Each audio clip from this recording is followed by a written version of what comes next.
Okay, welcome everyone to part two of our conversation around youth, crime and the community.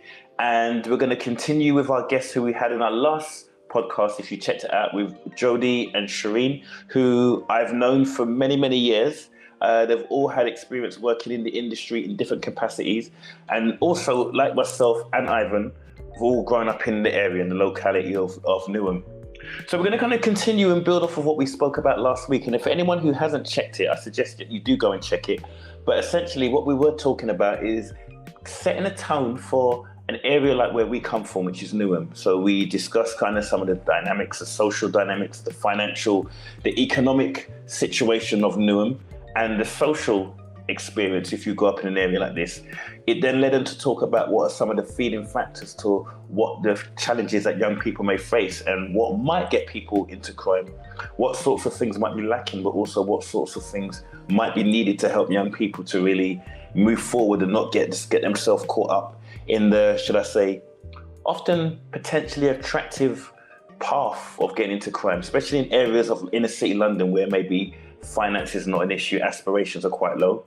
So in today's section, what I would like to do is continue to build on some of those topics that we touched on last week, and hopefully with a bit more time we can really unpack it and make some sense of it. So at this point, I would like to introduce Jody and Shireen. Welcome back to part two.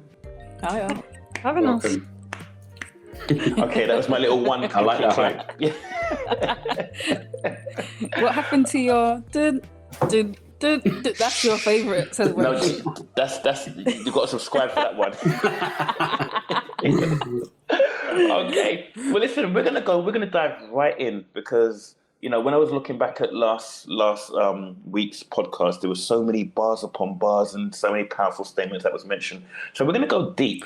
Particularly, Shireen, you said something last week around the concept of loving yourself. And when you said that, you were speaking about it in context to why young people get into the sorts of crimes where they end up harming people that look like them and stuff like that. Can you expand a little bit more about what that means? And then anyone else jump in when they feel so.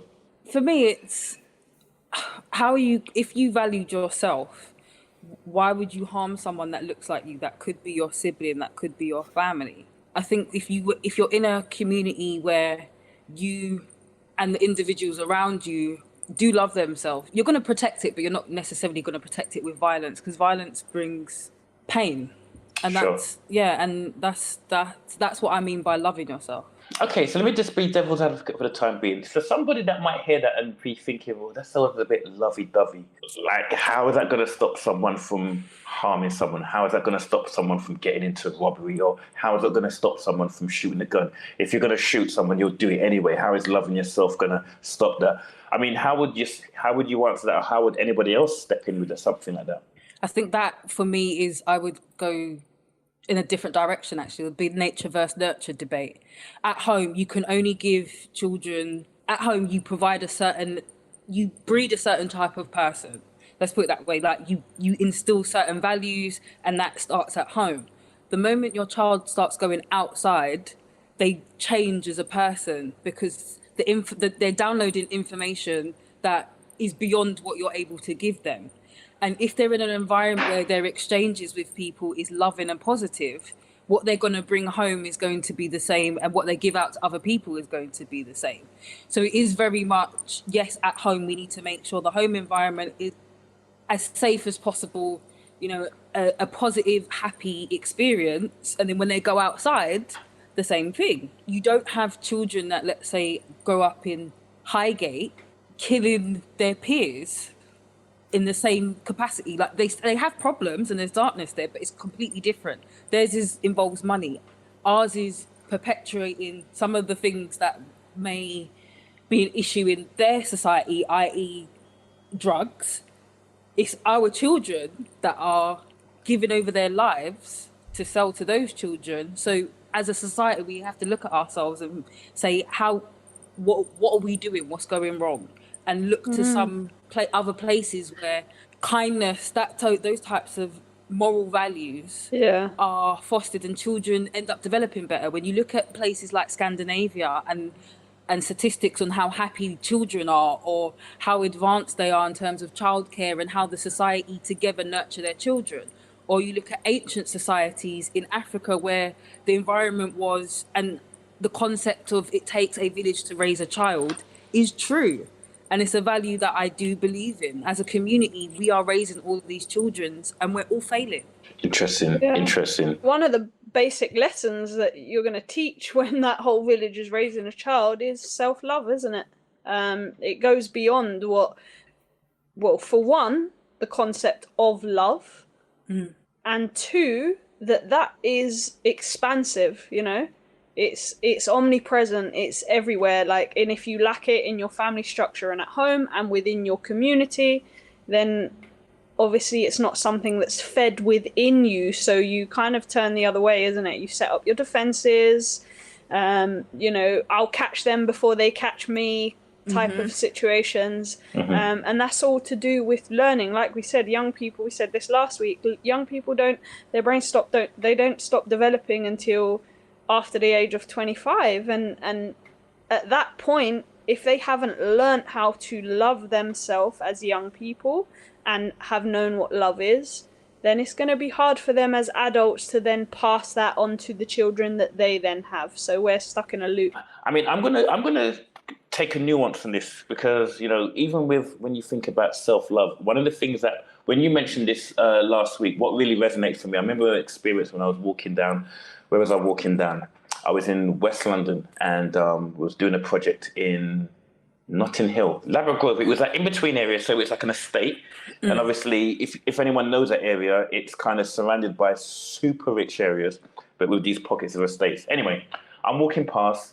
There was a young white male walking ahead of me, probably about 50 yards in front of me. He had a suit on. He looked young. I would say he was maybe in his mid-20s. Then there was myself walking behind, and we was approaching a gang of mainly black males.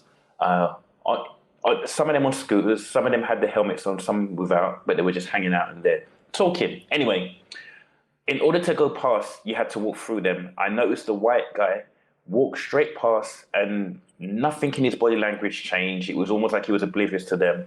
They were oblivious to him. I remember walking and approaching, clocking that, but then also tensing myself up because I noticed that they would clock me, and it was almost like who is this guy? And I thought that was really interesting because, to be honest with you, when you talked about loving yourself, how that also sat with me was also people that might specifically look like you. So in this case, sometimes other black youths might be seeing somebody and assuming that you're from and ends from another part of London. So automatically you're a threat. Whereas if you see somebody who's in a suit, a white guy in a suit or something like that, it's not a threat.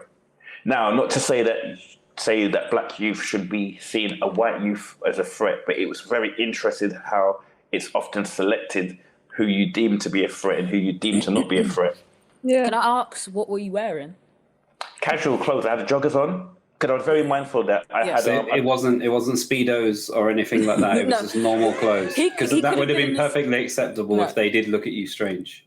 Yeah. Yes. The reason why I asked that is, if that person in front of you had been in a similar outfit, would they have considered it?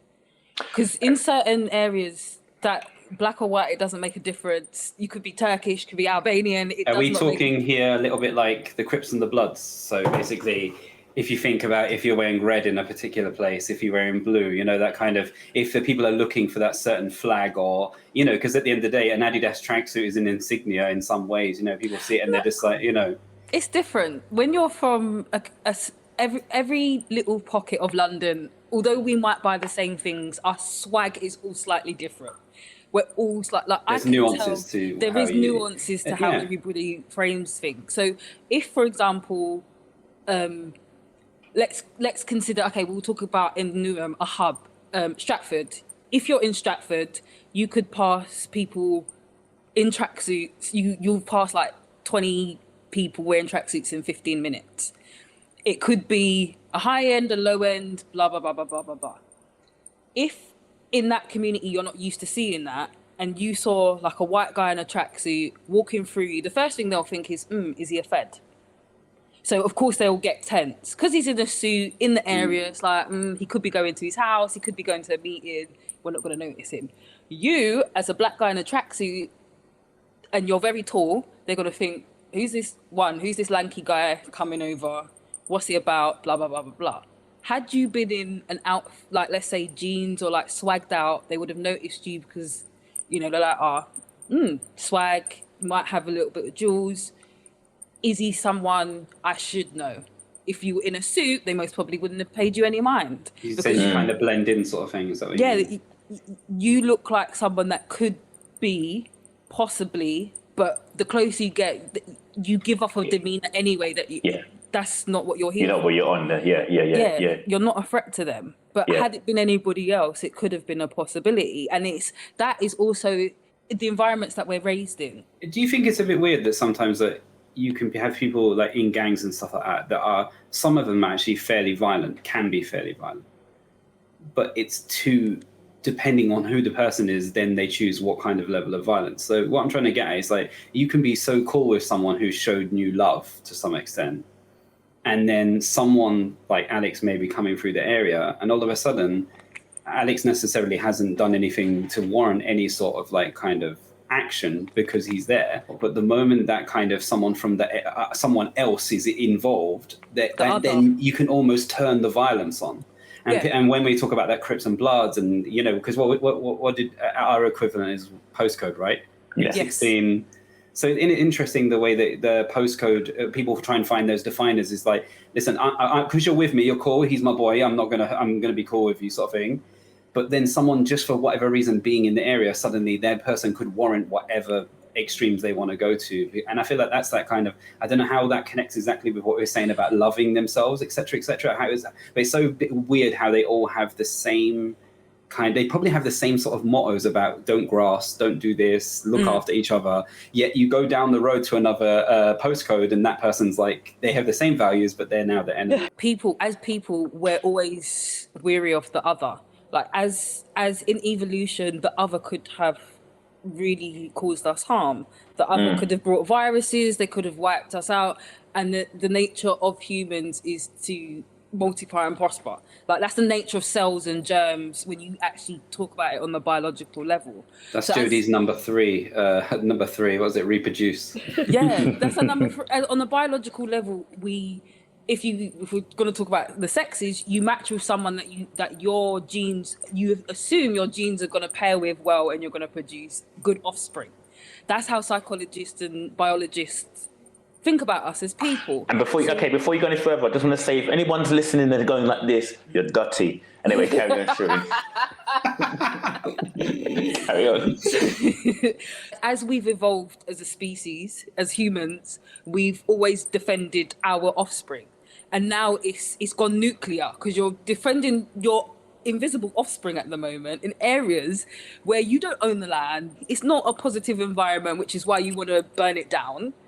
And your distress, you're showing that by causing harm and conflict to the rest. So really, you're like a cell that is imploding. Yes.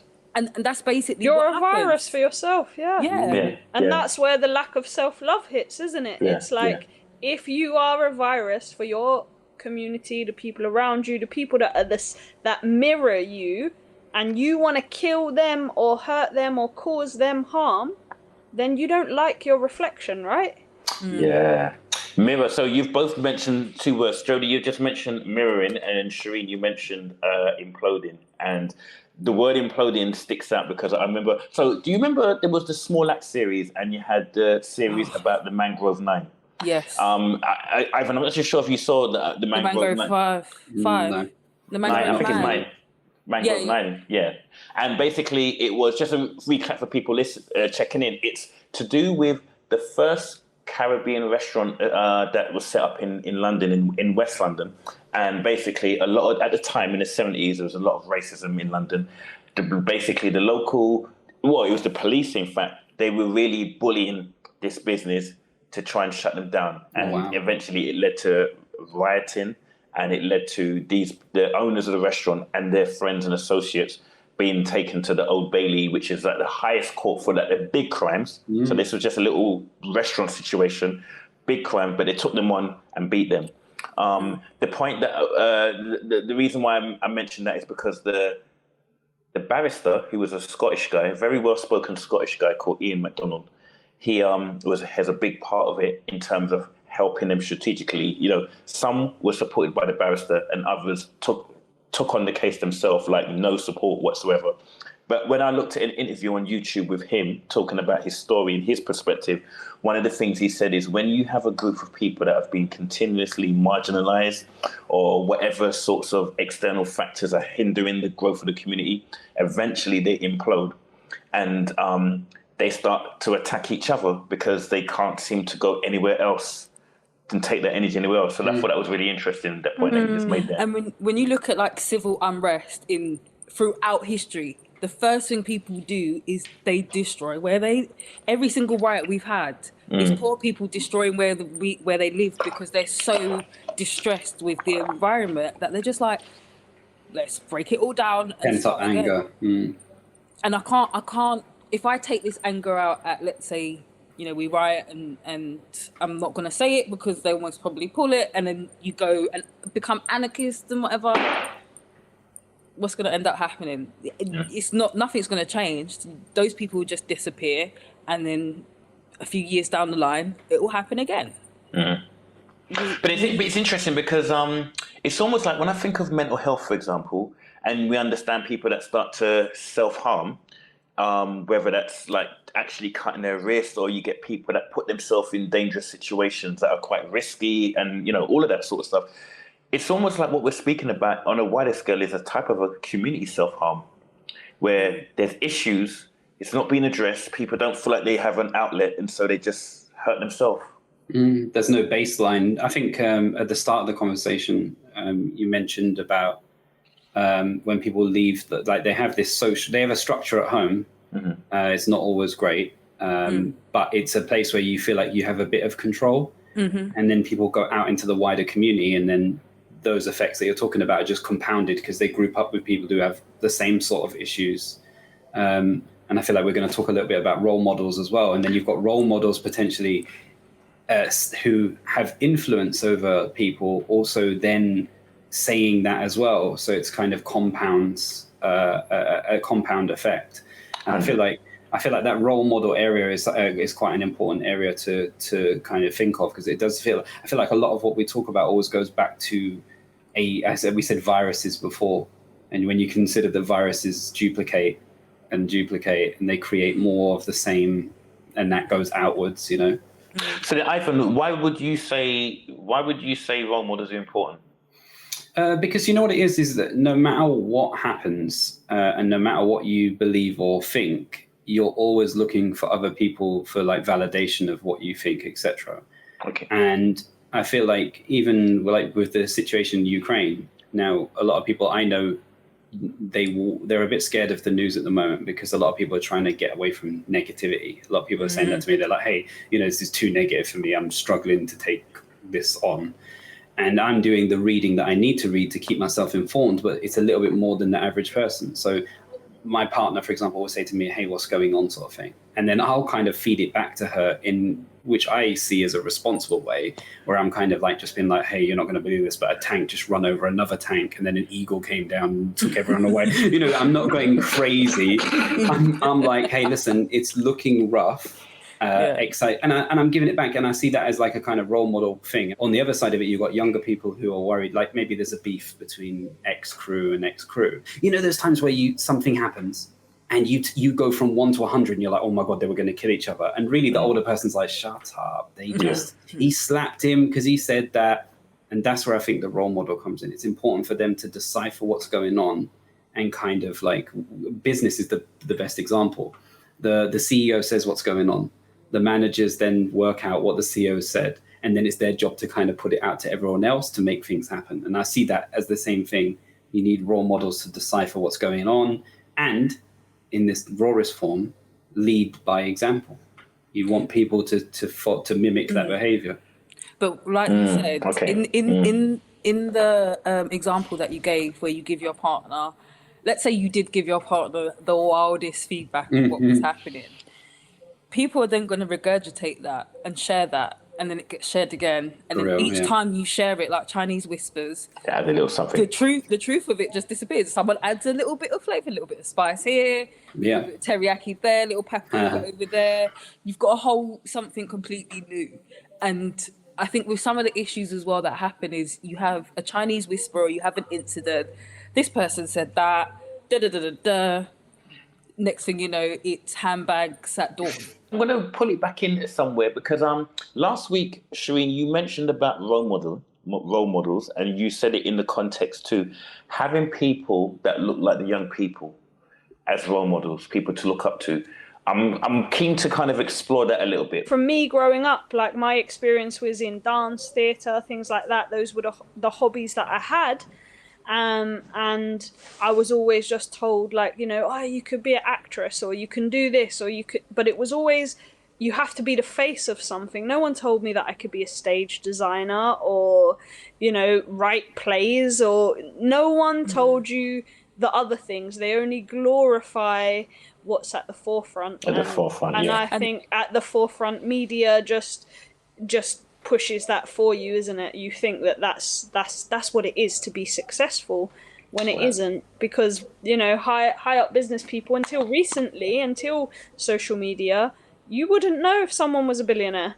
You don't know who they are. You don't know what they look like. Yeah. You know, until we could Google a Rothschild or something, for example. Like, And they wouldn't be in your areas. They wouldn't necessarily be in your proximity. You know? No. They wouldn't really look like No. And then you think of role models in terms of, like, I personally think, you know, that question you're asked when you're a kid is always like, who's your role model when you're in primary school? You write, like, my mum, my gran, or, you know, the usual.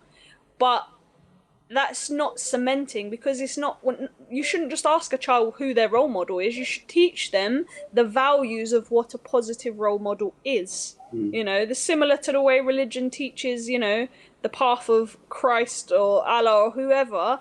They are prophets that are supposed to be role models. They embody the things or the traits that we as humans could obtain ourselves. Like, if we just base educated that idea of our own community and the people around us that have positive impacts, then maybe they'd be less disappointment. And I think with disappointment in young people comes a lot of confusion. Do you feel there's almost like two realms of role modeling? Because you have this romantic role model where, you know, everybody wants to be like Will Smith, or I want to be like Adele or something like that. And then you have a more reachable role model where it's one that people actually can see that I can see myself getting there, or I can see how I can get there. You need to be realistic. Like anything is hard. Everything is hard. You ask 10 people how's your job, and they're going to tell you it's hard. Like, it's hard. And in order for you to be successful in any job, in any capacity, you have to put in the effort, the work. Dancers, Alex, I remember you spending hours. Like, I used to see you standing still and popping all the time, just so that you could get that technical skill. Years, just to get like the illusion that you're trying to ascertain. Yeah. And because we live in a rapid society nowadays, young people don't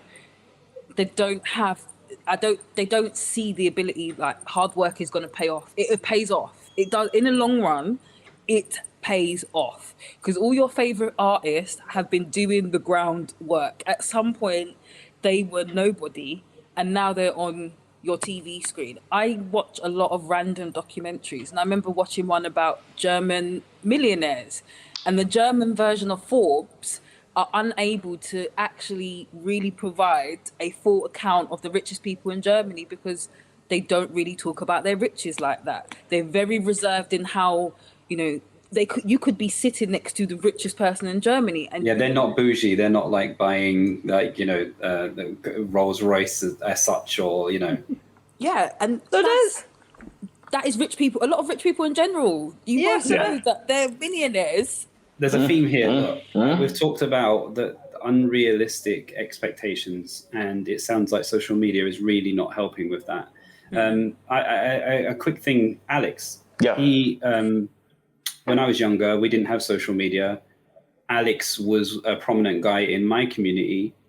I said before, Alex couldn't walk 5 meters down the street without someone saying hello. And I feel like, could it be that the way social media is now, where within 2 seconds I can pick up my phone and I'm looking at 25, 30 people in a minute who is a potential role model for me for the right or wrong reasons, depending on who you see.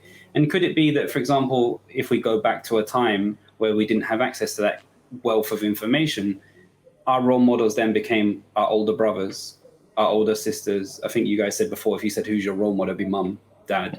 Mm-hmm. So could it be that, you know, those role models back then, there was far few than there is now, than the digital equivalent that you see on TikTok, et cetera, et cetera. So I wonder if, like, that kind of element of it is something to think about with what the community is now and then. I mean, Shrink. Yeah. You want to Wasn't say there a something? study when there was a research done on children, and a lot of them, they asked, what do you want to be when you're older? And the answer was, I want to be a YouTuber.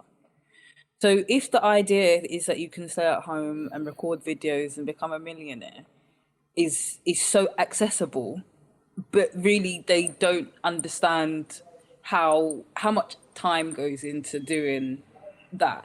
Going back to something that Jodie said in the last, well, I think you even said it in this particular episode, the whole idea that our brains ain't even developed yet. What social media is many things. It's a wealth of information and knowledge, but it's also a marketplace for attention.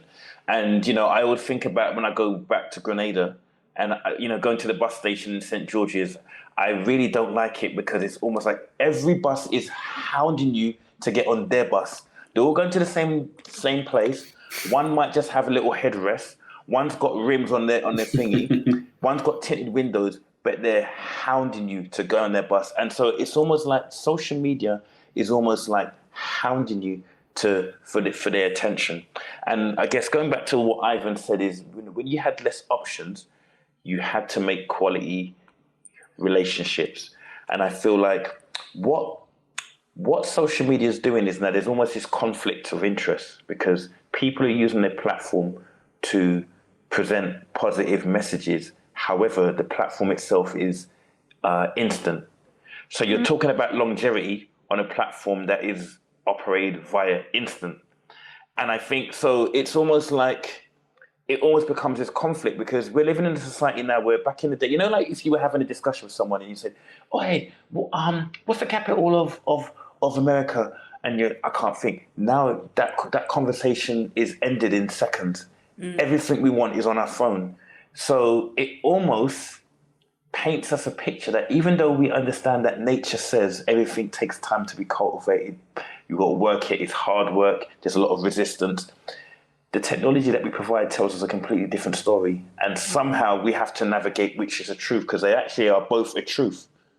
Which is natural and which is simulated. Right. You know, when we've got to live in a world where they both exist, how do we utilize it to help with and our how can kids optimization? define what is good and what is bad? And then the whole fake news thing. A quick thing, my daughter plays VR and for a little while, she loves it. But for a little while, she took it a little bit too serious. And I told her to stop playing it because it was affecting her physically, like at the way that she was doing things. And she started becoming scared of things that she wouldn't have been exposed to.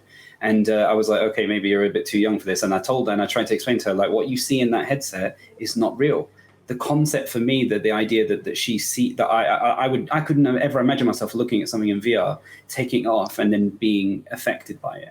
But she was, and I took it away, and I was like, no, you can't do that anymore. And now she's excited. I've made sure that she understands that what's in there is not real. But even just the concept, the idea that she thought that was coming over to her, like she was starting to embody some of that, was kind of spooky. And I think that some children are, even with their mobile phones, they think that this is potentially gospel and that it is something that they can trust. And to your point, you said in the instant, and it's like Instagram. You know, they go on there and they just get everything they need in a short period of time. And do you remember that time where you could just like watch one episode of a show, and then for the rest of the day you were like, "Shit, that show was good." And then you start feeding back in your head about and kind of feel like, all right, I remember that was cool, and you start storing it away. When now you're just like hit. And the best analogy of it How many gadget hacks do you remember from those gadget hack videos? I'm going to show you 33 gadget hacks of how you can clean your house really quick. And they show you all these things. And you finish the video and you sit there and you're like, oh shit, I don't remember any of them. And it's like, I know there's a cool way to do this. I just don't remember how to fix this whatever thing. And that's a perfect analogy of just, just fed it, and it's just overindulgence, right? Do you know the example you gave of your daughter and the VR? What's crazy about that is I know a child that used to play computer games back in the day, and if they played before bed, they'll sleepwalk. Mm-hmm. And it's because their brain wasn't able to shut down and not realize, they're not in that moment anymore. And whilst we as adults, because our developed brain is able to tell the difference whether or not that was real or a simulation, effectively your brain don't know. Even when you're in the VR, you think it's really there, and your brain starts playing tricks on you. So the internet effectively does that to our children, and they don't know what they're seeing. They don't know how to decipher, and it's so much content. It's so in your face constantly that they are actually addicted to it. They're addicted to... It's endorphins, right? The Matrix, yeah. Well, and I remember watching an interview with, I think her name's Paula Patton. She did a lot of the American horror series with Fox. She was saying some of the scenes that she used to play, whilst her brain would realize it wasn't real, her body would still be in that trauma. It stores trauma. And she said because she's a method actor, it took her time to come out of that. If we're constantly feeding all of these things to our children, they're constantly going and going. That's right. They never have a moment to shut down. Yeah, that's right. Let's be real. How many of us wake up and the first thing we do is check our phone? Yeah, no, sure. And you know what? At certain points, I think both Ivan and Shireen said certain things which also brought up something I wanted to also let this vibe into, is validation. Now, Shireen, you said gratification, but I wanted to talk about it a bit more, because I believe, Jodie, last week you mentioned about the concept of validation and looking at it from the concept of role modeling, and also because we started moving into how maybe in affluent areas, how people engage versus people in poorer areas. Like I think, Ivan, you mentioned that when people will spend their last bit of money on something super expensive, whereas someone that's got money wouldn't spend it in that way. So I wanted to explore that, because you see, validation is something, from my perspective, it exists at all levels in society. However, in some aspects or in some areas of society, it's demonized, or in some areas of society, that validation is detrimental to someone's progress, where in other people, in other aspects of society, so for example, if you're talking about in affluent areas, validation comes in the form of who they know. So a lot of people don't necessarily hold friends, they hold associates. Or it is more a case of being at the right places, going to that gallery, being seen in those right, it doesn't, regardless of whether you're interested in that, you're just in the right space. So that's not necessarily frowned upon, but in young people's perspective, if you're from a poor area, validation could result in you getting killed. You see what I'm saying? Mm-hmm. So how do we feel about the concept of validation? How is that impacting on, say, young people in areas like where we've come from? What would give you validation in terms of with your peers as a young person could be, being seen with the top guy, or getting involved in things that have that perception of that's going to take them on a certain path. It gives them respect, they have a sense of loyalty with each other in their found family. The way that evolves is dependent on the particular person, isn't it? How easily influenced are they? Do they want to aspire to be like that top guy? So then we talk about validation in terms of, then it can go head to head, isn't it?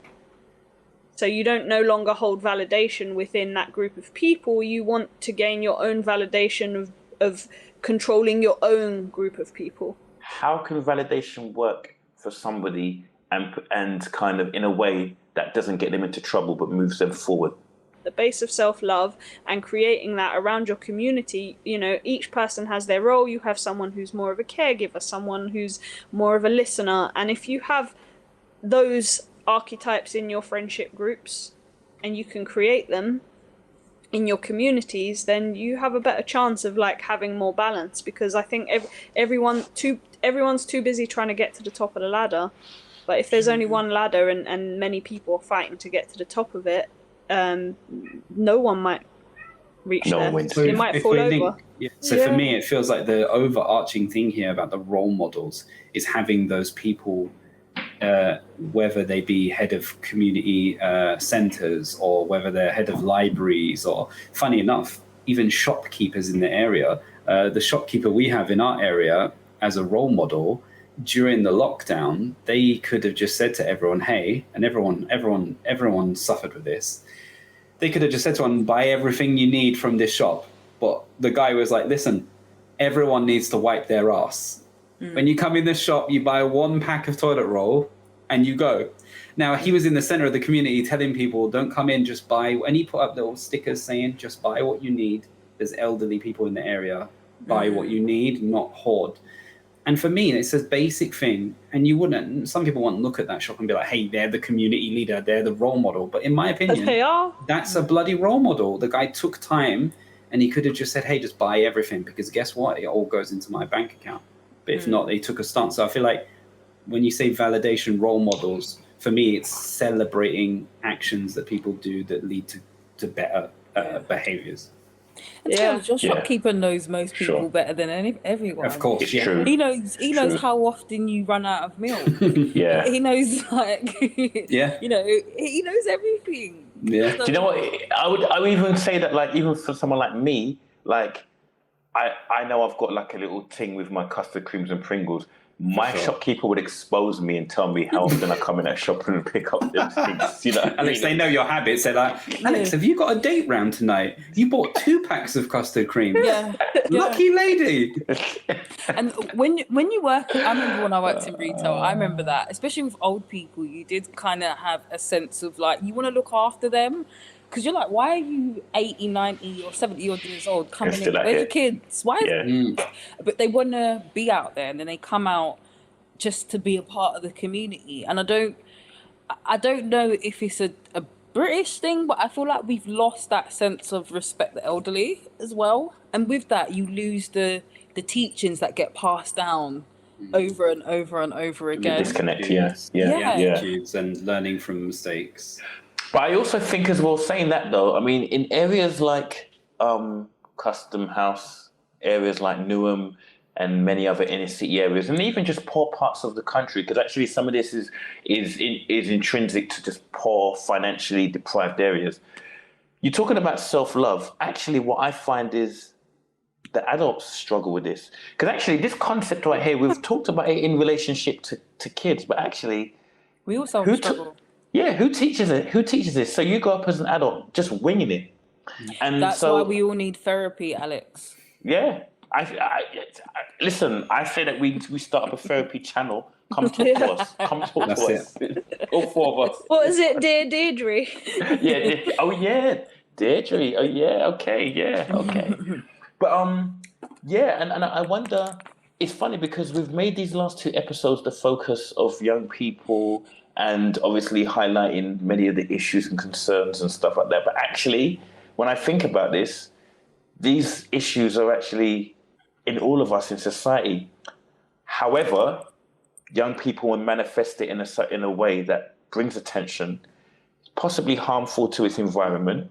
And obviously, from a media perspective, it makes great reporting. But actually, adults are manifesting behaviors that are unhealthy, and what that might look like for them is raising chaotic kids.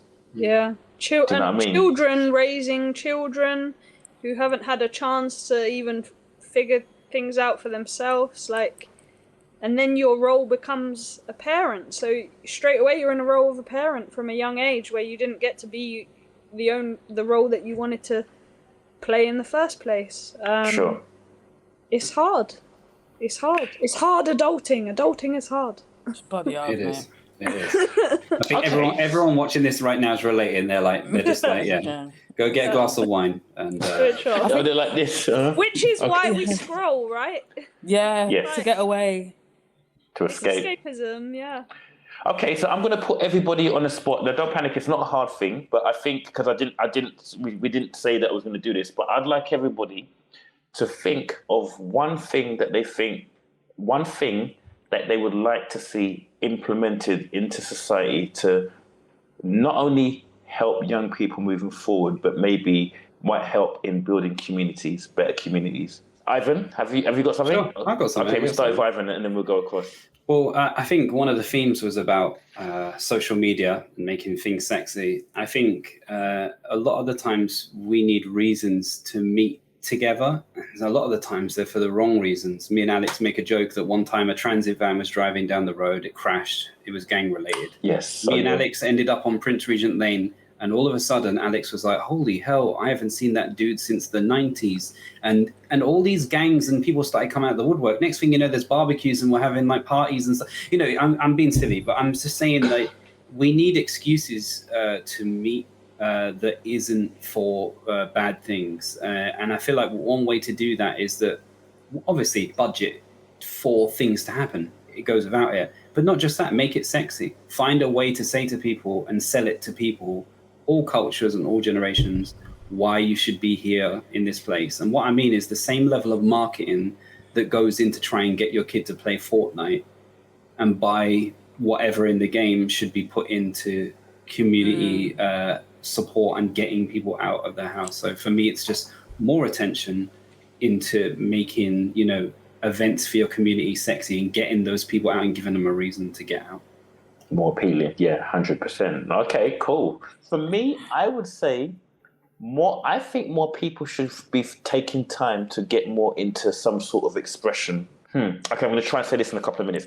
I met a dude at an event that I went to many years ago, about 4 or 5 years ago, and he was doing his studies in a PhD in a particular course. I can't remember the name of the course, but he said to me that in the research, it says that arts is going to be the game changer that's going to navigate society into this new era that the planet we're moving into. And that really intrigued me because he said it from a very academic perspective. And I was like, the new okay. Renaissance. Yeah. And when I think about kind of what's been happening with, like, you know, COVID, we had the Black Lives Matter, we had the, the female awareness movement that's been happening. We've had the war with Ukraine and Russia. It's just a bombardment of information that's either, depending on how you look at it, either negative or just heavy to digest. But I feel like one of the strongest things that has helped me and other people around me is just having an outlet that you can consistently express. You don't have to be the best at it. You're just doing something, music, writing, drawing, some sort of expressive activity. And even in corporate spaces, they're starting to employ artists to work with their team to help them to activate the part of the brain that's only going to help them to then do the other side of the brain benefits.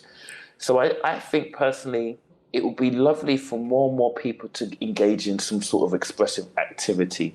I think it makes them more alert, it improves mental health, but also I would even say it creates critical thinking to start navigating this overload of information that we're being thrown at us. But mine would be more related to mindfulness and meditation being instilled from a young age and teaching people how to take time out to think about the emotional response so that it doesn't store in the physical body as a trauma. And that then leads to how can you positively express it, right? So whether that is an outlet, artistic outlet, or martial arts or something like that. But I think for me, I would say like just having a general basis, whether it was part of a curriculum or part of like a routine that a family structure would do together, just to practice focusing on your breath to better cope with your emotional responses. Because a lot of altercations are usually because of miscommunication. So I'd say definitely something to do with like mindfulness, meditation, that's linked to helping people cope with that emotional response. My thing is people lack empathy, and I would like people just to be more empathetic of others.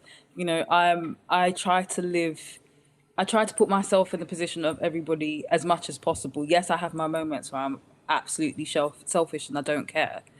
But I don't go out of my way to hurt people's feelings, and if I do, I'm apologetic for it. So I think for me it would be that, just be more empathetic. You don't know what the person next to you is going through. You don't know what they have to deal with on a daily basis. So where possible, check yourself. Be reflective. Was I a douche today? Did I hurt someone's feelings today? And learning how to make amends and apologize, because a lot of us have grown up in societies and in households where people don't apologize. We just it happened. It's hard. We Get over it. What's that? Banter. Just banter. It's banter, but really, you've hurt my feelings. Yeah. Feelings. Yeah. And people need to acknowledge that it's okay to have those uncomfortable conversations. Sit in your discomfort and acknowledge what you've done. Yes, and we can move forward. We can become stronger and move forward. Egos can't deal with that though. They're like, you can't tell me what's wrong with me. Only I know that's tonight. I'm never wrong. But it's funny because actually what you're talking about, the Shireen, is similar to what Jodie said. Mindfulness, taking that time, and also taking time to really analyze rather than being so reactive. Often life is so fast, we're almost forced to be reactive. But even ding ding ding ding ding. Yeah, absolutely. But then also as well, you talked about empathy for others. I often wonder, how are we actually empathetic to ourselves? Because the self-love is coming out here as well, isn't it? Okay, it's a reoccurring theme. Yeah. I give everyone a challenge who's listening. Next time you're on the bus or next time you're on the train and you need to go somewhere, instead of pulling out your phone to do a little bit of useless scrolling, do something really uncomfortable, something really scary, and be alone with your thoughts for a little while. Just look out the window and think. And if you can, every single day, that same journey, just put your phone down and sit there for the first 2 or 3 minutes. I promise you, it's going to be a horrible. But that inner No, it's not. Because every Londoner has their AirPods in, so you're either cracking up to a podcast, or you've just choreographed the best dance routine to your favorite song in your head. So there you go. Take that time. Take that time. If you don't do it and you haven't tried it, on the train if you have to. I'm the weirdo shaking shoulders on the platform. Or shaking, yeah. But it's funny though. I mean, that's one thing we've caught up with America, because that whole concept of people just in their zone in America was there from day. But when I'm on the train now, I see people that got their phone like this, and they're like, turning around. Like, hey, did you see this? Oh, you're not watching. You never used to see that before in London. Do you know what I mean? And no, because we used to be the newspaper gang. Everybody had their Metro. Deep in their face. I remember seeing an article from someone, I think they're from another European country, and they're like, I didn't realise in London people are so antisocial. Everybody's got their face in their paper. But when you go to Paris Metro, everybody's pushing you and elbowing you to get on the train. Everywhere has their own little vice. Maybe make eye contact with someone on the train. Smile. Smile at a stranger. That's another challenge. 100%. And when they're like, what?